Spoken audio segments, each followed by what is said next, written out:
Hello. Thank you for joining. No, it's my pleasure. Thank you very much. Oh, okay. You have the same. Thank you. Yeah.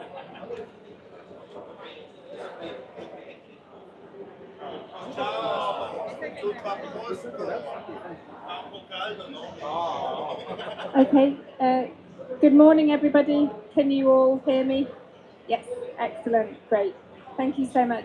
So we're just going to begin our session now. I think everybody's here. So welcome very much to this morning's event. Excellencies, distinguished delegates. I'm delighted to be chairing here today. My name is Dr. Rebecca Naden. I'm the Director of Global Risks at ODI Global, which is a policy think tank based in the UK. And I'm really delighted to welcome everybody to this very special COP30 side event, which is the launch of a roadmap for Somalia's long-term low-emission development strategy. And many thanks to the Ministry of Environment and Climate Change of the Federal Government of Somalia, as well as the Food and Agriculture Organization and the World Green Economy Organization for hosting this important event. And I really want to emphasize that today's event is no ordinary event. We're here to witness the launch of the roadmap, which will shape Somalia's development and long-term resilience. And this is Somalia's long-term low-emission development strategy, or LEDS. So another acronym for everybody, but one that hopefully you will all remember. And why you remember it is because it's ambitious and it's forward-looking effort to build long-term, low-carbon prosperity. So while Somalia contributes less than 1% of global emissions, its emissions are actually set to increase by 56% by 2035 under business as usual trajectory. So Somalia's LEDS aims to define long-term decarbonisation and a resilience pathway to 2050. So it really is an important initiative. This reinforces Somalia's leading position amongst LDCs in advancing long-term and evidence-based climate planning. Earlier this year, Somalia became the first country of the African continent to submit its third NDC, and we were just in the NDC Partnerships Pavilion launching that. So I'm delighted to be here today.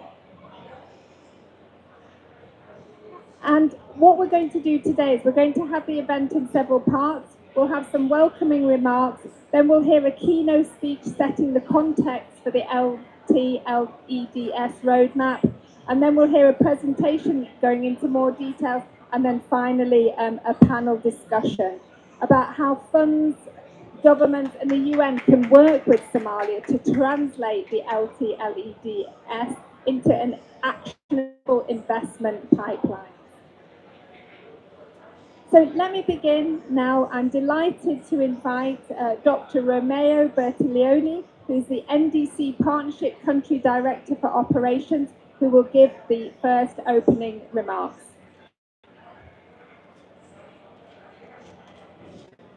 Thank you very much.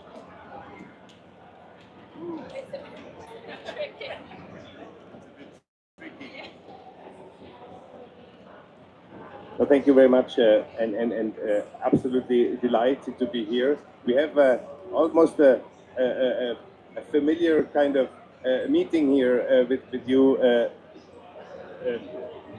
Lieutenant General Bashir Yama, the Minister of Environment and Climate Change of Somalia, and my colleague Katrin from UNDP, colleagues from UNFCCC, ODI, and so very warm welcome also.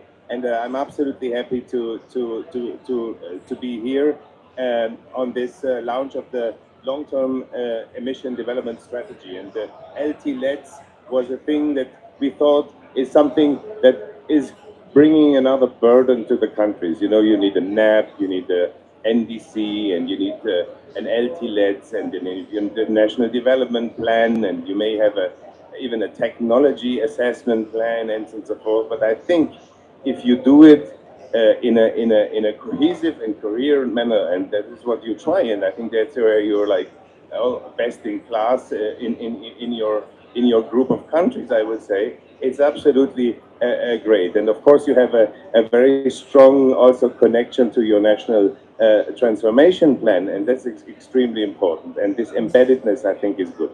But of course, you can plan and plan and plan, but you need the money, you need to free the money, and I think the access to the GCF adaptation work that is coming up, and the work that the GCF is doing with, I think, 200 million US dollars is also a very good sign for you to transform the country and to make sure you're like leaving the crisis behind you as much as possible and make a jump into the future, so to speak. We, as the NDC partnership, and I don't need to repeat probably what we said also before, that we are delighted to bring together these partners and to make sure we are coordinating the efforts that happens on the global scale, so it hits the ground in the best and in a most impactful way. I think that's really great, and I think the transformation plan that you have, 2025 to 29, fits, of course, with the NDC that you launched, with the NAP, and with the long-term strategy. And I think you aim to use also the technological advantages that are out there and make sure that you mobilize climate finance for the growth of the country.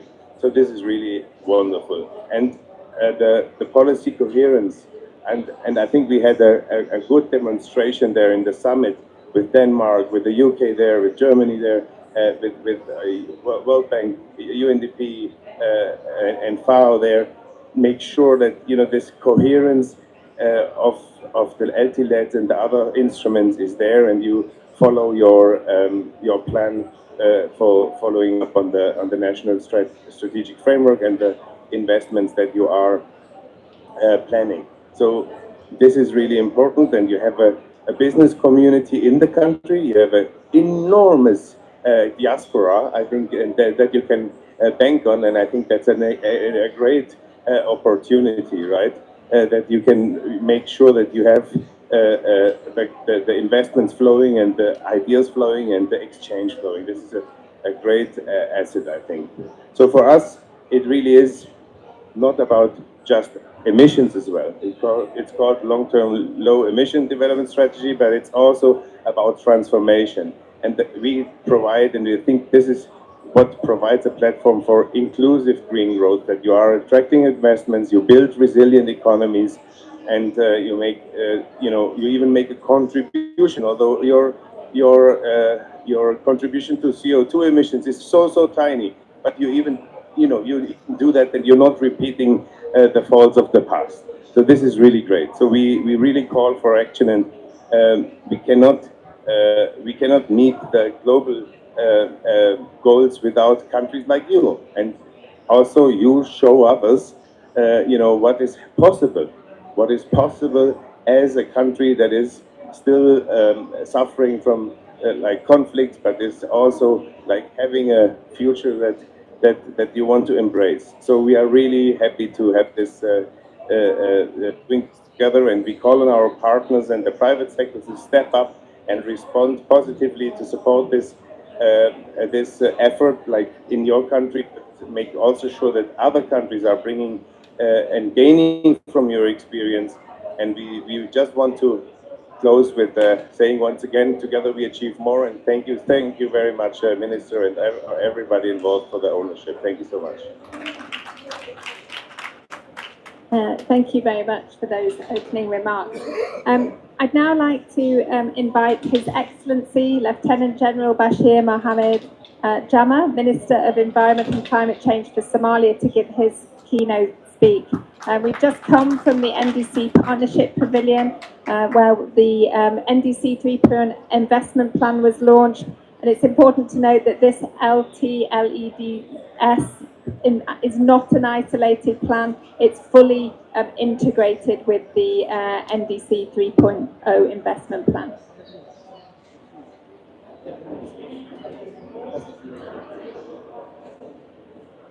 Thank you, Dr. Rebecca, and I also thank to Dr. Bortolino and Excellencies, distinguished partners, colleagues, and friends. It is my honor to officially launch Somalia's long-term low-emission development strategy, LTLEDs, a national vision that sets out how Somalia will grow, develop, and prosper over the coming decades while strengthening resilience and reducing emissions. Although Somalia contributes almost nothing, as Dr. Bortolino said, to global emissions, we are among the world's most climate vulnerable nations. Developing the LEDS is therefore not only important but also essential for our country's stability, prosperity, and climate resilience. The LEDs give Somalia a clear long-term direction. It aligns our climate ambition with national priorities, energy access, water and food security, job creation, and sustainable management of land, forests, and coastal resources. Our climate agenda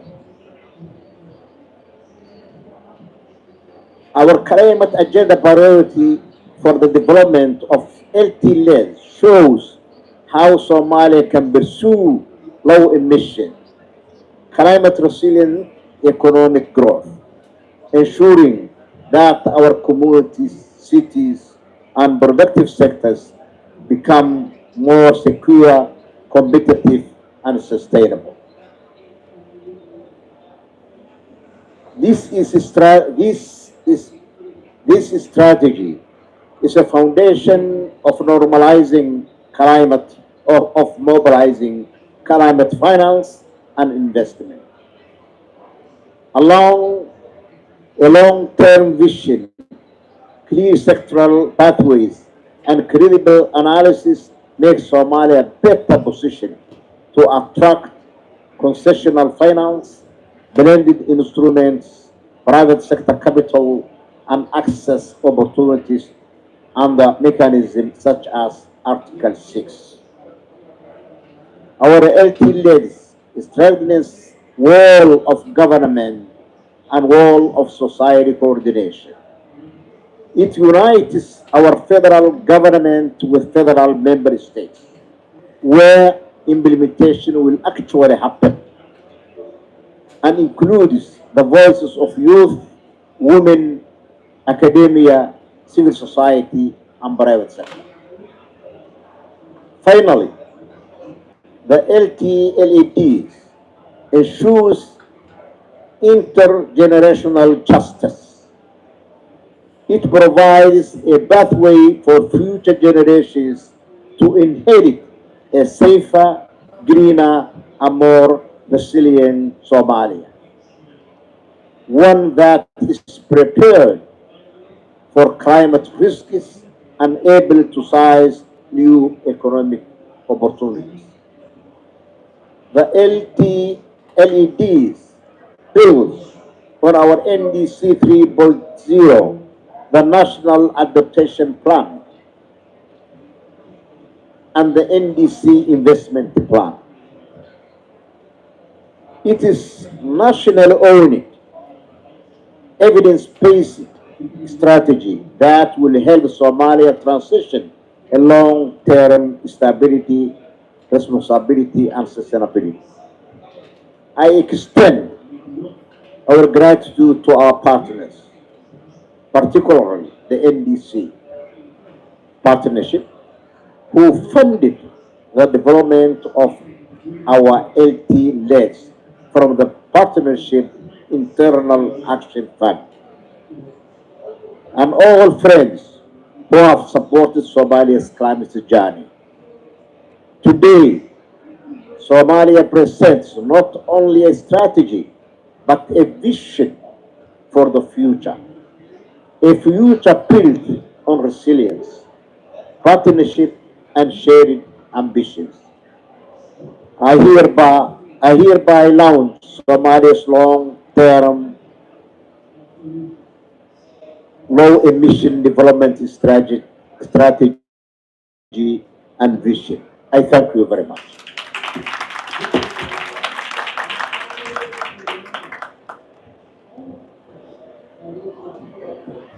Thank you so much, Your Excellency, Minister Jama. And I think you really encapsulated the true meaning of the LEDS plan when you talked about it's a plan for intergenerational justice. That's really, really a great way of describing it. I'd really now like to move on to the next part of this event, which is a presentation going into some of the detail of the LEDS plan. So I'd like to invite Dr. Khalif to come to the stage to give the presentation. Dr. Khalif is Somalia's NDC country facilitator. Thank you, Dr. Rebecca. I'm sorry I made you so tired for this. So,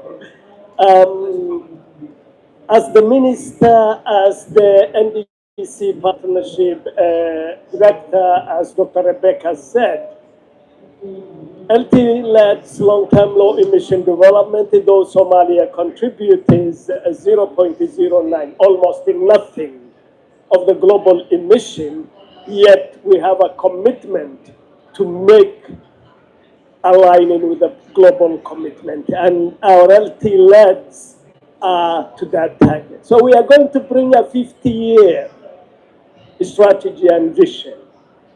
And I will show you what we are launching is just a roadmap. We have not yet worked our LEDs, but how are we going to do in our LEDs? And I hope, and it is my under direction of my minister, that by June this year, in the SB60, we will launch now the LEDs plan. I hope we will come to your home.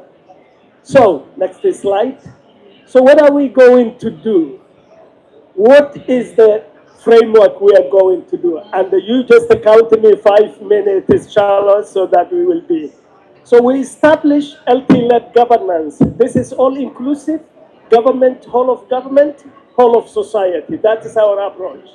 We will do the entire stakeholder consultation as we did in the NDC. We have consulted during the NDC development 750 stakeholders. So we will follow, Your Excellency, the road we did. We will then define the sectoral visions. We will have different sectors: energy sector, land use sector, in fact, a bigger adaptation and the mitigation sector, and we will define what are the vision for the coming 50 years of that. Then we will have, we already did GHG, greenhouse gas emission inventory baseline. So we will review that baseline, and based on our vision, the LT-led vision for that baseline. So what is our vision for 2050? maybe 2050, who knows? The minister, myself, my colleagues, many of us here might not be here, but we have to leave legacy for, or we will reach 50, I think, yes.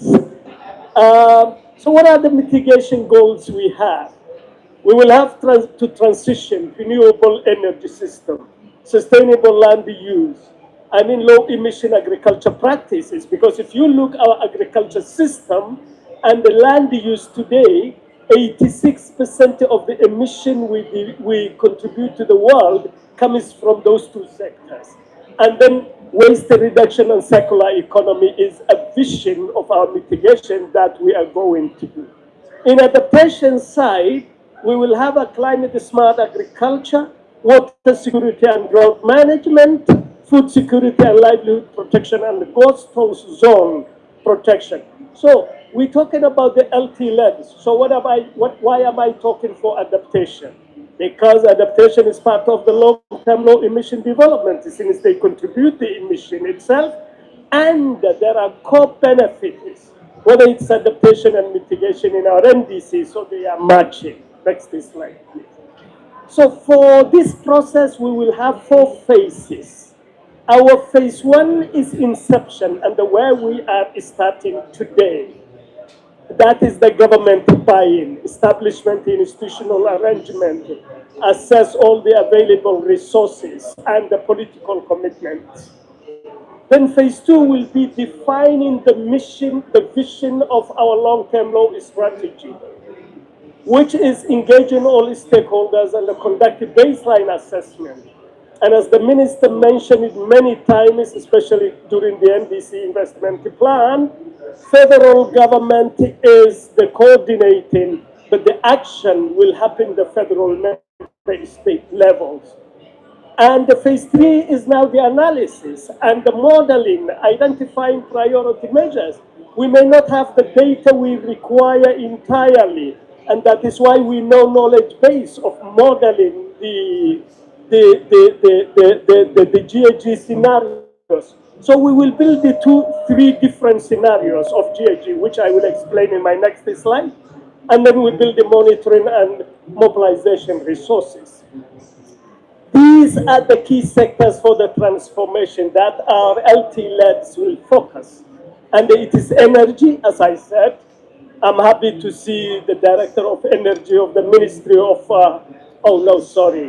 I'll come for the blue economy. Is there, but energy is a big thing. Agriculture and forestry, livestock, all those things. Transport and waste management. These are the key sectors that our LEDs will focus. But that does not mean we will only be sticking on only these 4 sectors next. So then in alignment with NDC, we will have emission reduction, resilience building, and the sectoral support. And as I said, in our LEDs, we will develop the modeling and the analytical approach. So we will have business as usual scenario. And then we will have moderate ambition. And our moderate ambition is what we had already identified in our NDC 3.0. And then we will have high emission and accelerated transition to net zero. So we will divide our LEDs roadmap for those. So we will have implementation roadmap. Between now and 2030, we will establish governance structure, political buy-in, stakeholder engagement, piloting project and align it with the NDC 3.0. By 2031 to 2040, we will scale up energy development, expand the climate smart agriculture, and strengthen self-resilience infrastructure. And by 2050, we will achieve deep decarbonization target, mainstreaming climate action in all the sectors that the government of Somalia and the country of Somalia will be doing. And then we will have monitoring always that will be embedded in our NDC. So our LEDs will integrate with NDC 3.0 reporting cycle, ensuring transparency and accountability in achieving our climate commitment. So it is like talking to each other. And then this is our sustainability, and we hope by 2050, Somalia will achieve a climate resilient, low carbon economy that protects its communities, enhance livelihoods, and contribute to global goals while advancing our sustainable development. That is our target, because we are planning for future. We're not planning for present. And I thank you very much for that. Thank you very much, Dr. Khalif. I mean, I think that's really inspiring, actually, just to see how, it's a low-emission, long-term development strategy, but you've really thought about integrating adaptation into that. And as you said, this is about a plan for the future, which I think really resonated as well with the launch that we just had on the NDC 3.0, which is this is about the future. How do you integrate all of this into socio-economic development planning? And not just about adapting to current impacts, but about future growth, future prosperity. Thank you so much. Thank you. So I'd now like to turn to our panelists. Could I invite the panelists to come to the stage, please?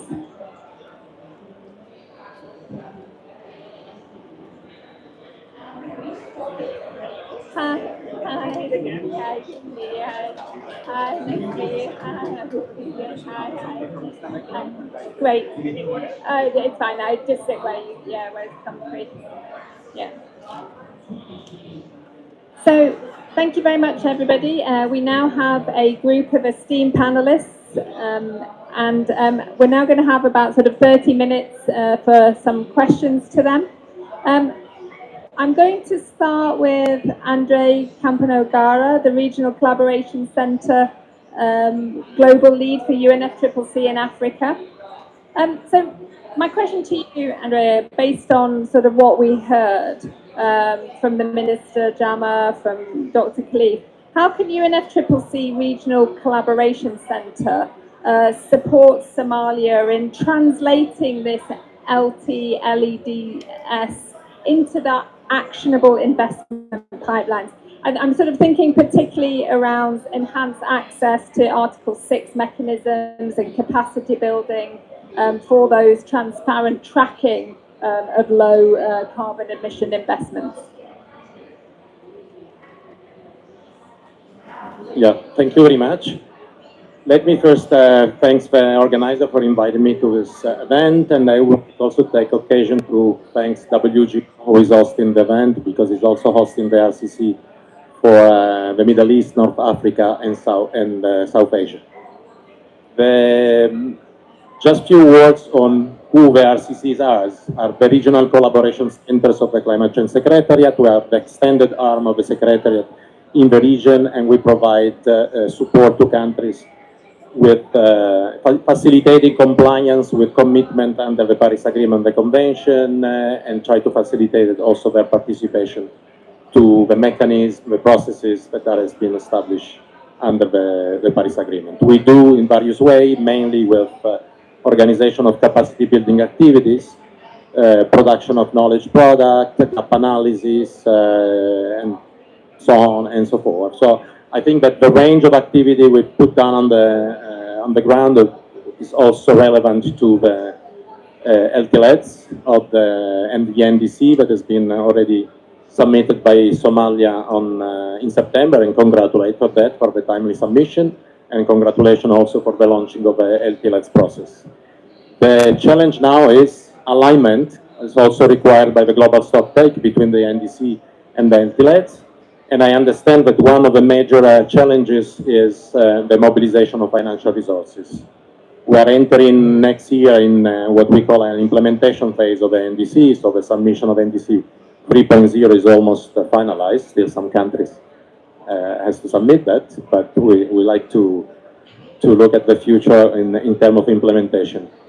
Mobilization of financial resource is a key, and Article 6, I would say, play a role in this, because offer the opportunity to mobilize, to engage private sectors, first of all, in the planning and implementation of any kind of project that I'm sure are already considered in terms of sectorial wise, also in under your LEDS, for what I understood. And So the RCC stand ready to support the full engagement of Somalia under the Article 6. There is a lot to do, particularly in terms of institutional arrangement.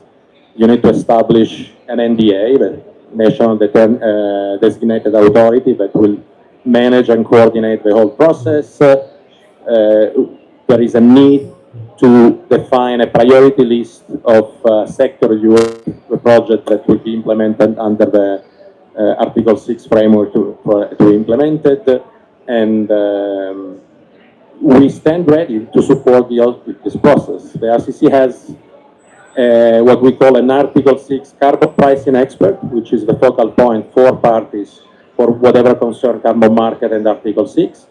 I know that we already engaged. We have a call with the national focal point of Somalia, and we identified some possible area of collaboration. One, of course, starting from a study, a better understanding on what is planned under the NDC and LEDS, so to understand what are the priorities of the country, and particularly in providing a series of capacity building activities to put Somalia in the condition to exploit what are the opportunities offered by Article 6. So I stop here, but I'm happy to dig a bit or to answer any further questions. Thank you very much.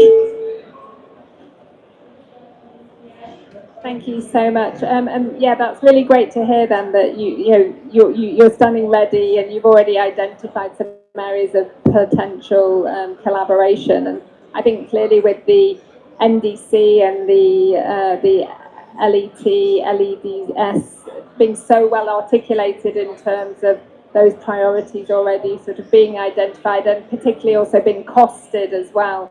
Hopefully that will expedite the process. So now turning to UNDP, to Catherine.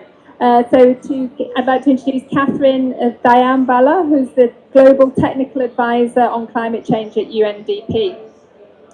I mean, UNDP obviously has its kind of main raison d'etre is supporting kind of climate and development planning. But from your experience and also what you've heard today, what do you feel, Catherine, are the sort of the key enablers needed to ensure that Somalia's LEDS and its NDC 3.0 investment plan are actually going to be implemented in a way that really does strengthen that institutional capacity, also gender responsiveness, for example, as well as the private sector engagement over that next decade? Thank you so much for having us. Thanks to the government of Somalia for being such a great partner and showing such leadership. It's been a joy working with you. So UNDP Climate Promise, as most of you know, is the largest offer on NDC preparation and implementation. We are the largest implementer of the NDC partnership, working hand in hand with Romeo and his team. A few years ago, a couple of years ago, when there was a global launch on the global call and the LEDS, we responded and we supported about 30 countries. So I think we have a lot of lesson learned from that support that we provided that can be useful to Somalia. I would say the first enabler is making sure it's fully embedded to the planning of the country. It's a planning tool, it's a planning instrument. It should be, in my mind, it should be led by the Minister of Planning, but it can be led by the Minister of Environment, of course, but make sure that the Minister of Planning is fully on board. And also making sure that each sector that is concerned by it owns it and they're part of the process. Because what we've seen, the lesson learned is in a lot of countries, the LEDS is just considered another instrument of the UNFCCC, of the Paris Agreement, that you make and then submit, and then it's a checkbox. That doesn't do much. It has to be something that the country uses for their national, the 4-year, 5-year national development plan. So once you have a really good LEDS that is comprehensive, that has everybody's buy-in, it should be your basis for your national development plan when you do your next one. So that's one enabler, and that requires a lot of capacity building for the different institutions involved, a lot of consultation, really understanding what each sector needs in resources capacity to be part of the process. The second enabler is, of course, inclusivity, making sure that the LTLEDs benefits all layers of society, youth, women, vulnerable population, including the private sector, academia. So it has to be that whole of society approach, not only in the process of creating it, but also they need to see that it's going to help them, it's going to benefit them. Lastly is the MRV system that I think it's everybody needs for the enhanced transparency framework. But the MRV to see whether you are actually achieving the decarbonization, the adaptation, and you are also getting the financial flow that you are planning to get. So for us, I think it's a great exercise to go through. I think the process of getting to it is actually more important than the tool itself, the final document itself. So take your time. I know you want to have it in June. My suggestion would be take the time that you need to make sure that it's really, really embedded and everybody knows about it and everybody is involved. So that would be my advice. Thank you. Thank you very much, Catherine. And I think that's really good to hear about UNDP's experience from other countries, and particularly I think your point around sectoral ownership, so that it's not just seen as another, as you say, UNFCCC or the kind of international climate process kind of tick box, that it really needs to be seen as well as that whole society approach, which I think the Minister Jama really emphasised actually this morning in the previous session, that the plan is very much seen in that way. Thank you. So I'd now like to turn to my next panellist. So I'd like to turn to Mr. Am Sobhi, who's the Senior Climate Change Specialist at the Islamic Development Bank. So from the perspective of the Islamic Development Bank, how can innovative and blended finance instruments such as concessional windows, risk-sharing facilities be leveraged to mobilize basically Somalia has identified USD 5.1 billion that Somalia needs for this long-term low-emission transition.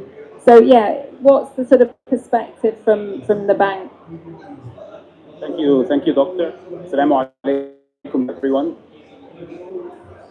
It's a pleasure and an honor to be here.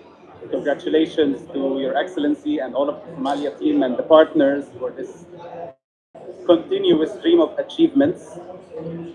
The Islamic Development Bank, to those who don't know, is the largest 100% South-South multilateral development bank. We operate in 57 member countries across 4 continents, and our annual volume of operations is around $5 billion a year, give or take. Very recently, a very big delegation from the Islamic Development Bank was in Somalia to set up the country engagement framework, which covers the cooperation for the next 3 years. This is being finalized as we speak, of course, in consultation with Somalia. And basically, it focuses on climate resilient infrastructure that supports production, but also human development to support productivity. And we can come back to that, but just let me, when I was thinking about what could be a useful intervention for today's discussion, I thought maybe I would share a few highlights from our recent green sukuk issuance that we did at the Islamic Development Bank, just to give you a lens for me as a climate team member working on a topic like the green sukuk issuance. So what we did at the Islamic Development Bank is develop a sustainable finance framework, which is basically a guidance on how we will use the proceeds from issuing the sukuk in what types of projects, what are the technical criteria, and some of them are quite specific, climate-wise, energy-wise. How can we use the proceeds that come from the sukuk? And then we did a roadshow. And here is a very important point, that it's very important to be seen and to be connected and to make friends all over the world. Let them know that you're coming, that you're planning, that you want to engage in that type of capitals market world. And also, what was very important is that this roadshow, many of the potential investors in our green sukuk didn't even know us before.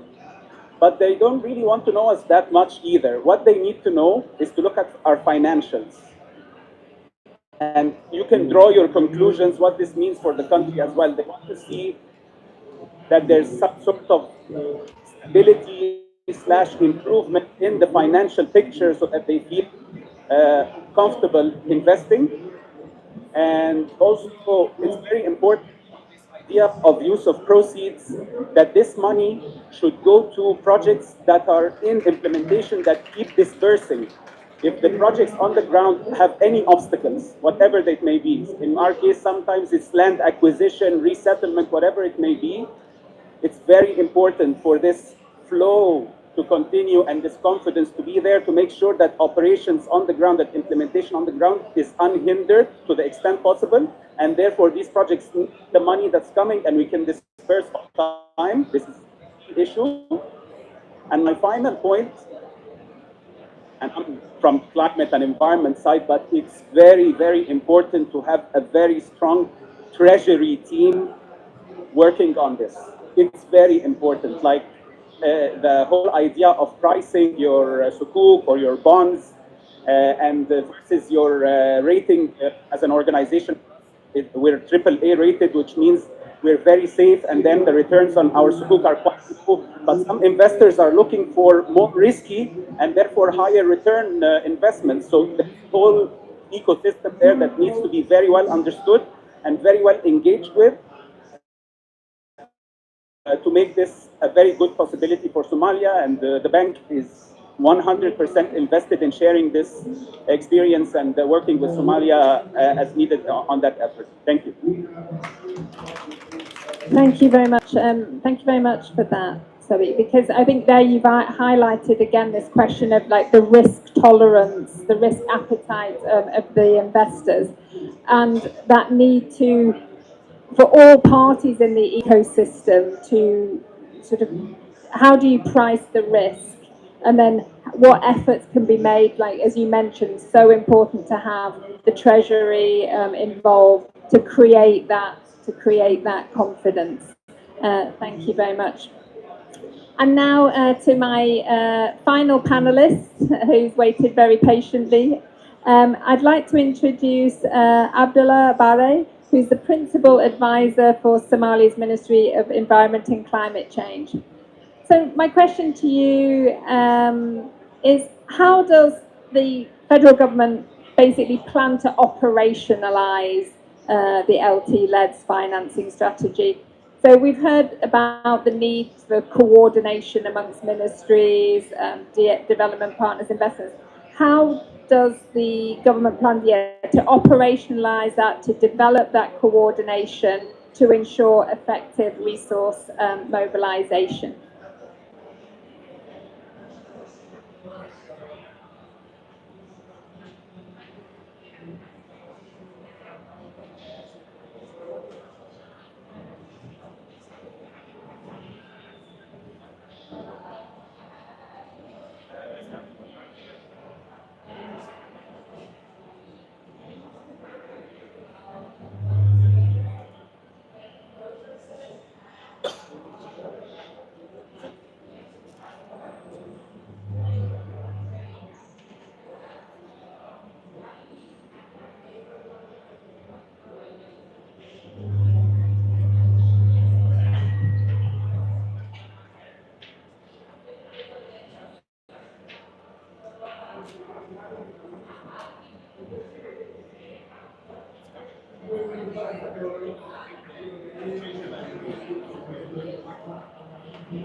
Hello, this is much better. The microphone wants to make a protest, but it has been reduced. Good morning. First of all, I would like to thank the organizers for this exercise. I would like to remind our colleagues that this ministry is the youngest ministry of all the ministries in the country. It's only 3 years old. Having said that, the achievements that the ministry and the specificity of the activities that's required, that it accomplished, it's marvelous. Now, coming to the question, I think the strategy requires a strategy to be implemented and supported. And I think in support of the LEDS, the federal government plans to operationalize the LDC financing strategy by establishing clear channels of communication and coordination between the line ministries, the NGOs, the development partners, the private sector. So this is very important, and the ministry is good at this. This will ensure that all the stakeholders are aligned on the priorities and the goals of this strategy and are able to effectively mobilize resources in coherence and efficiency. The federal government has both steering committee, has established both the steering committee and National Climate Finance Unit to guide the pipeline and the programs. Similarly, the ministry has developed a climate finance policy, which is in its final stage, waiting for the approval of the Council of Ministers. By fostering collaboration and partnership between these key partners, the federal government maximize the impact of the LEDS financing strategy across the priority sectors and drive a sustainable development. Thank you. Thank you very much. And thank you. I mean, it's really important, to hear. You're developing this climate finance policy, which I presume is going to be addressing some of these challenges that we've been heard around and really driving forward that coordination. That's absolutely fantastic. So I've been given the indication that we're at time. So I just wanted to really thank all of the speakers, thank the Minister for his keynote speech, thank you, Paolo, for your opening remarks, and my distinguished panelists for sharing their insights and thoughts about how we can make the LT plan truly operationalized. I think, what I've really heard as well today, and also in the session previously on the launch on the NDC 3.0, is that these plans really aligning with, again, these socio-economic development plans. It's about creating this coherent, costed and investable architecture for implementation, which hopefully some of the actors that you were talking about, Sabi, will understand that it is a risk worth taking in investing in Somalia. And it really, again, yeah, as I say, it struck me that this plan is not isolated. It's in line with that national development agenda, which Catherine, you were talking about. So, LT-LEDs, it's actionable, it's an investment plan, it's linking that long-term sustainability, creating opportunities for jobs. Again, we heard this in the previous session, and I think an important point to reiterate. It's about jobs, it's about peace, it's about growth and resilience. But also, we've heard that Somalia can't walk this path alone. The international community must support Somalia to realise this vision, not only because it's fair, but actually because it's the smart thing to do, to be honest. And, as Somalia's resilience offers solutions with regional and global implications. So I'd really like to round off by thanking everybody who's come here today. And it's a proud moment actually, and a milestone for Somalia, but it's also, I think, a resounding message to the world that even the most climate vulnerable countries are ready to lead with bold ambition and really a steadfast and clear vision. Thank you very much.